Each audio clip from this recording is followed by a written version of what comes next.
Swayam Prabha. Digital India. Educated India.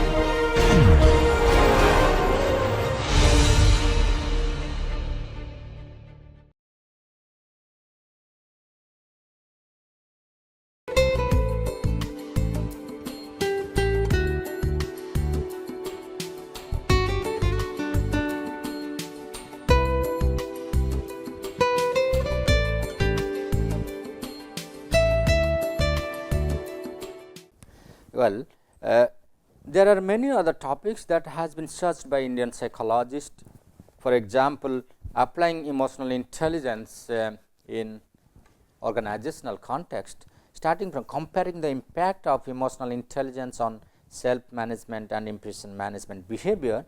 This research was carried out by one of the leading young psychologists, Professor Ajay K. Jain as MDI Gurgaon Management Development Institute, who is highly experienced, cross-culturally exposed and internationally well travelled. He has very beautifully examined the relationship between emotional intelligence, how people having high level of emotional intelligence will be better in their self management and impression management. And then there is a another important topic has been searched by Professor Pooja Purang from IIT Bombay, who actually tries to bring out the role of emotional labor in Indian BPO sectors. Emotional labor is a concept closely associated with emotional intelligence. So, how people experience emotions just for the sake of their jobs and get affected by various psychological symptoms, and if emotional intelligence is developed within them, how that thing can be covered up or can be managed effectively. So, that is where Professor Purang tries to highlight managing emotional labor through emotional intelligence. The 10th article highlights the emotional competencies and charismatic leadership behavior. This topic was well searched by myself and my colleague at Defence Institute of Psychological Research, Dr. Updesh Kumar and Swami Abasthi. In this article, we have tried to examine the influence of emotional competencies and in charismatic leadership, and how different EQ competencies are associated with charismatic leadership behavior. Then there is another important article related to emotional intelligence have been searched by Indian psychologists at IIT Delhi by Professor Amulya Khurana and her student. Professor Khurana tries to bring out along with her students the interrelationship between organizational role stress and emotional intelligence among paramilitary forces. If the paramilitary forces are encountered by repeated job stress, how that can be managed effectively by the help of emotional intelligence. That is the highlight of Professor Khurana's research on emotional intelligence. Thereafter, Professor Sanjay Singh, who is currently working as professor of Abu Dhabi University in the College of Business Administration, Professor Singh tries to elaborate on leadership excellence through emotional intelligence, how emotional intelligence contribute to achieve excellence in one's leadership. And then thereafter, a very wonderful research work have been carried out by Professor Purnima Mathur and one of her colleague at Delhi University, Professor Ramkrishna Biswal, who is currently a faculty at National Institute of Technology, Rourkela. Both of them try to correlate between emotional competencies and employee empowerment. The main focus of their approach was how employee can be empowered through enhancement of various emotional competencies. And at the last but not least, very beautifully outlined by Professor Purnima Mathur from IIT Delhi, focusing on how we can make organizational emotional intelligent so that they can be high performing organization where employee can show their optimum performance and leaders can excel in their respective fields. So, these are some of the important areas where Indian psychologists have tried to project, highlighting their respective research on emotional intelligence. Let me bring out some of the tests that has been used by these researchers in a nutshell. One such EI scale that was developed by R.K. Pradhan myself when I was working at Defense Institute of Psychological Research.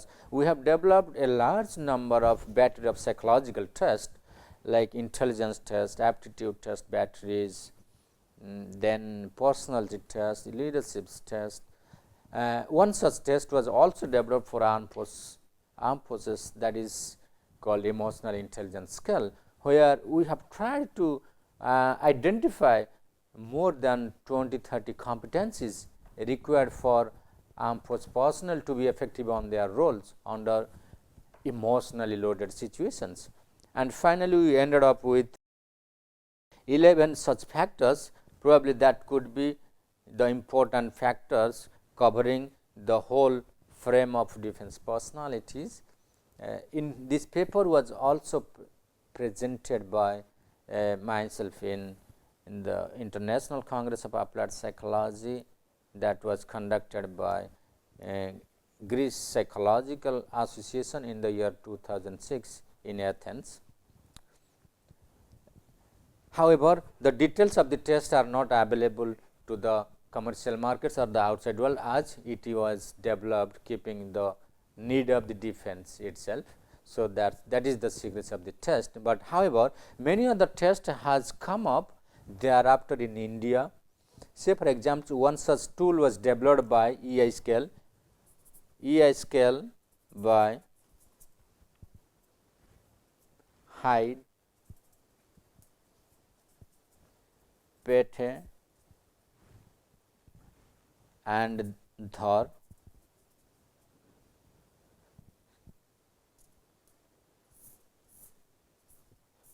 So, Professor Dhar was the former director of Indore Management Institute and Research, Indore, and thereafter he has travelled all over on different administrative and academic assignments all over India, and very well known psychologist and a management expert in India. They have identified more than 8 EQ factors in their EI scales, which they thought that measures the domain of emotional intelligence. Thereafter, based on Goldman's model, Professor Shailendra Singh from IIM Lucknow developed one emotional intelligence test measuring a number of emotional competencies. This article was published in Psychological Studies in the year 2004 on a special issue of emotional intelligence. Then the fourth scale was available in a very famous book widely known in India, published by Sage Publications. This book was written by Mr. Singh, and the scale was developed by Professor Chadha from Delhi University. The scale measures 3 important dimensions of emotional intelligence, and the test is available with the book that is known as Emotional Intelligence at Work, published by Sage India. There are a few more psychometric tests are available. However, a group of psychologists at NCRT, National Council of Educational Research and Training in Delhi, they also tried to measure emotional intelligence of Indian populations by following the Mayor and Salabi approaches. However, in the year 2005, they tried to measure various facets of emotional intelligence following the ability measurement perspectives. Then one more test was tried out by Bhattacharya and colleagues in the year 2014. In fact, this is just like adaptation of certain EQ items, that are available in different scientific sources, journals, magazines, e-sources. What Bhattacharya and his colleague did, they collected few emotional items and they tried to study what is the factor emerging out of those items. So, the paper they published in Psychological Studies was the factor structure of emotional intelligence in India, and they have identified around 5 to 10 important factors of emotional intelligence. Another important tool widely used across the globe was called Mayer-Shalaby-Caruso emotional intelligence test. This test was also tried out by Thinguzham and his colleagues in India, Thinguzham and Ram at Pune University, and they published this article in the year 2000, and they found that the same test is quite applicable for Indian population and one can use it for their scientific research. Well, these are some of the tools that we just discussed for measurement of emotional intelligence in India. Now, the question arises, can we foster emotional intelligence? Can emotional intelligence can be developed? Can it be trained? Can it be taught to students? If yes, what are the ways and outs? So, one such way is to enhance the emotional literacy of the target population whom you identified to be developed. Emotional literacy is nothing but it refers to an accurate appraisal and expression of emotions and development of emotional self-awareness. How to develop one's emotional self-awareness?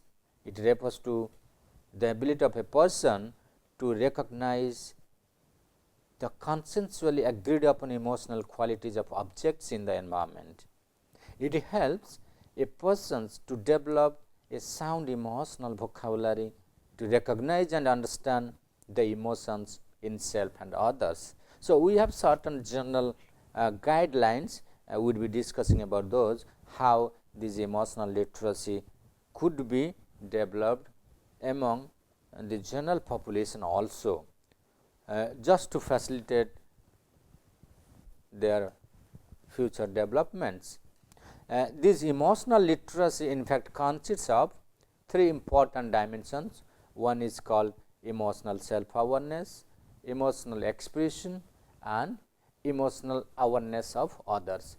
Emotional self-awareness, it refers to how accurately you can evaluate your own perception of on-time emotion. Suppose, say for examples, if I ask you how do you feel now, are you able to assess yourself? So, and it also refers to, see, emotional self-awareness is important in terms of both emotional experience and emotional expressions. So, that is why the second important dimension is called accurate emotional expression.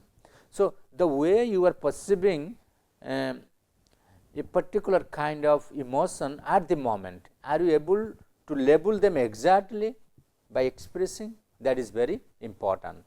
The third dimension is emotional awareness of others.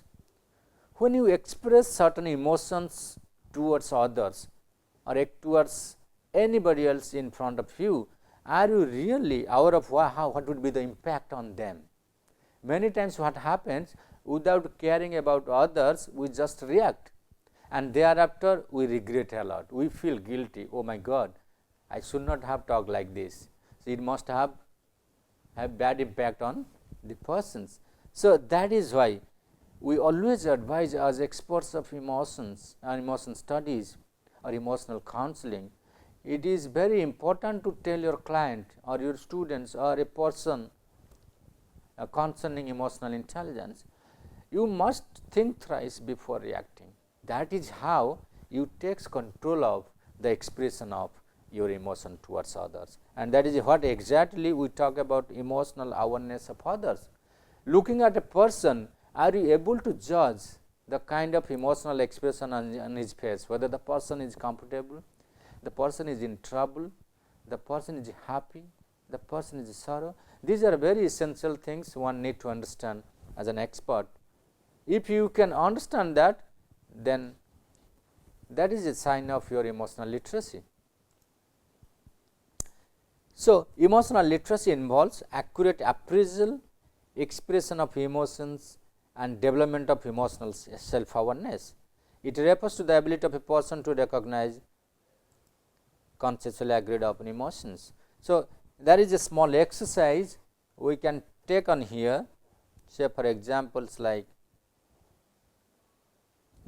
once a tool is available. In fact, this test is taken from the book EI in Business and Organizations by Cooper and Sabab. One such tool is known as EQ mapping. This test is called EQ mapping or EQ map. So, by this test there are 4 sections, section 1, 2, 3 and 4. The section 1 talks about current environment,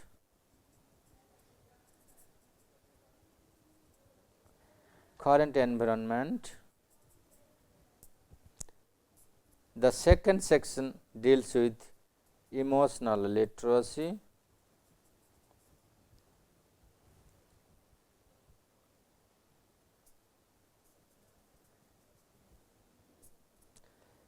then third is EQ beliefs and values,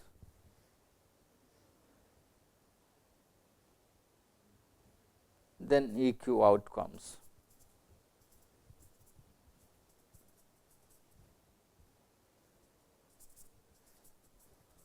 We will be discussing in details all about, because while doing the assessment of EQ, we will be discussing the entire range of emotional competencies and its impact.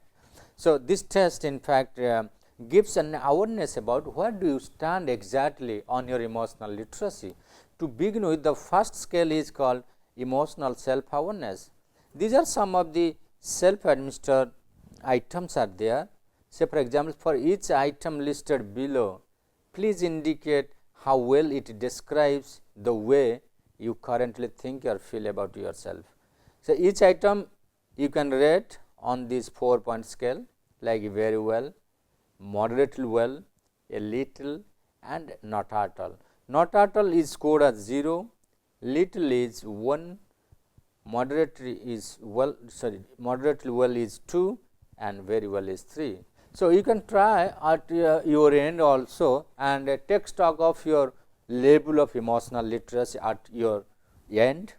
So, why this is very easy? Because it is a self administered test, and I will tell you how to interpret your test at the end of this scale. Say for examples like, I can name my feelings. The first item, I have learned a lot about myself by listening to my feelings. I can tell when I am getting upset. When I am sad, I know the reasons why. I tend to judge myself by how I think others see me. I enjoy my emotional life. I can name my feelings. I have learned a lot about myself by listening to my feelings. So, these are some of the items that states about, that described about how well you are aware about your feelings. So, when you go on scoring as per their applicability, do not manipulate your response. If you want your self development, you must be honest with your response and do it accurately, as honest as possible, and try to avoid ideal response. Do not say that it should be ideally this or that, then there you are actually diluting your own assessment. So, what is very important is that you should be very true to yourself in order to check out your own profile on emotional self awareness. Well, you may get a range of scores starting from 0 to 18, 19 to 23, 24 to 28, 29 to 33. So, what happens here? If your score is between 0 to 18, then this is called caution. if your score pertains from 19 to 23, this is called vulnerable. Vulnerable. Then if your score is between 24 to 28, then you are proficient. But if your score is in between 29 to 33, then you are optimum.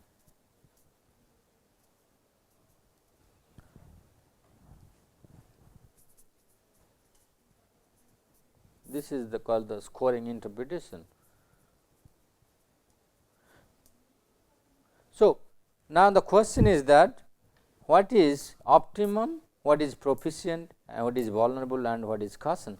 Optimum is there is a healthy development of these competencies within you, that is called, or in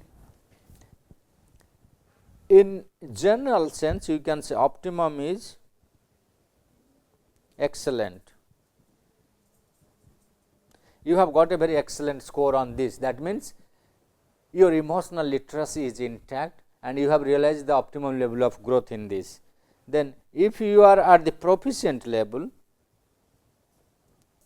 then you are average on this scale. So, there is all still there is a lot of scope for your improvement to enhancing emotional literacy. But if you fall in the third category, what we call vulnerable. So, this is called below average. You can say this is vulnerable, that means it is what we call below average.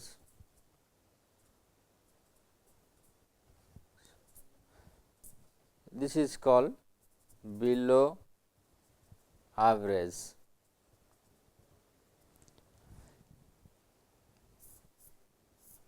You can be victim of any kind of emotional situations. Then if it is a caution, that means it is a very poor state of emotional literacy. So, you need special attention for identifying your own emotions and judging others' emotions. So, you are in a very poor state of affairs as far as emotional literacy is concerned. So, you badly in need of counseling if your scores on emotional intelligence on this is very poor. But people often say that I do not want to go to a counselor,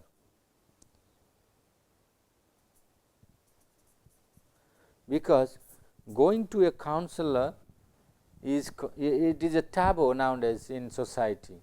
So, people are very hesitant to go for any kind of advice or any kind of suggestions, but which is a very general phenomena in Western countries.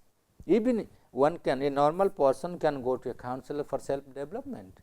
So, there is nothing wrong to go to a psychologist or a psychological counselor for one's upliftment or for checking. This is just like a psychological checkup, like a medical checkup. A psychological checkup is very important, just like a medical checkup.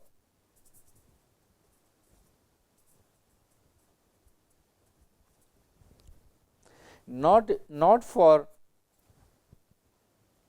the only difference between psychological checkup and medical checkup is that medical checkup you go for illness identification. Here you do not go for any illness, you go for deficiency checkup.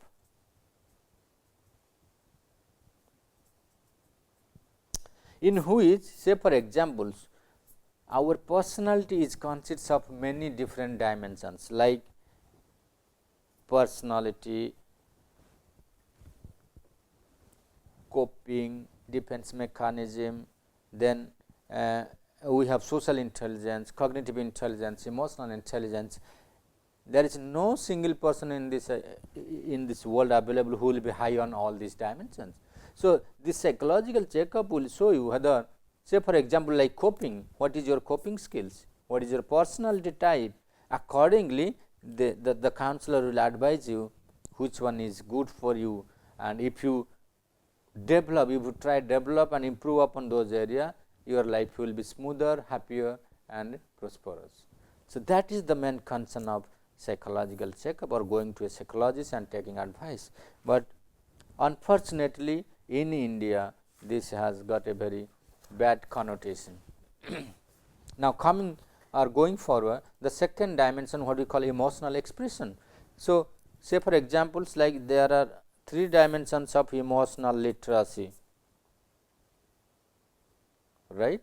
First is called emotional self awareness, emotional expression and emotional awareness of others.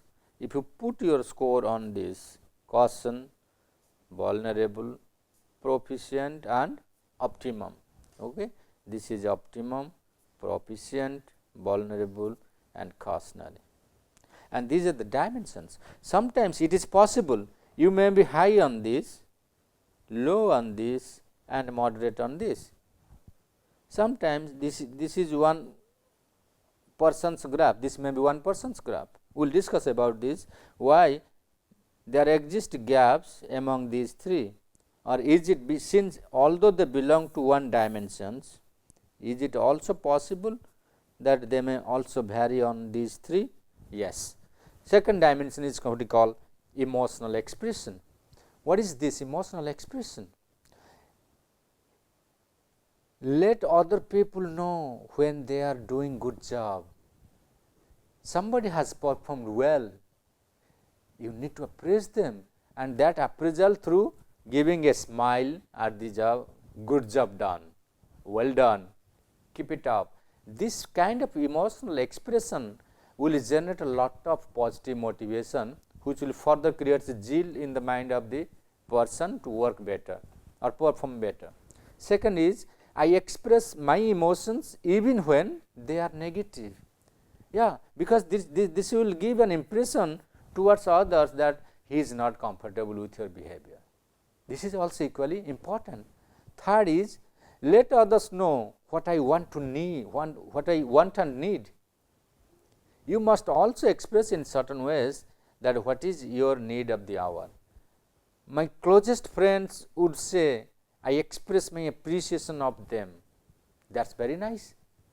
When your close friend appreciates you about your behavior, what you have done towards them, that is very fine. Or if he is aware of you, that you always appreciate good works, that means you are expressing your perception, emotional perception very well. I let people know when uncomfortable feelings get in the way of our work. So, this is also an indication that you are actually expressing the awkwardness also being experienced by you towards others. Then I have trouble reaching out to others when I need help. I have trouble reaching out to others when I need help. This is exactly an weakness of your emotional expression, because you are unable to express, you feel hesitant. So, that is a sign of your weakness, you are low. If you score high on this, then your emotional expression is very high, very low. You know, this is called a negative items, this should be reversed, this is reversely scored, right, because very well is scored here as 0. In case of I keep my feelings to myself, what is here happening? When you say I keep my feelings to myself, that means you do not express what you experience. These kind of people are called very reserved people. So, they do not express much about their emotions towards others. We will examine some more when we come back after the break. Thank you.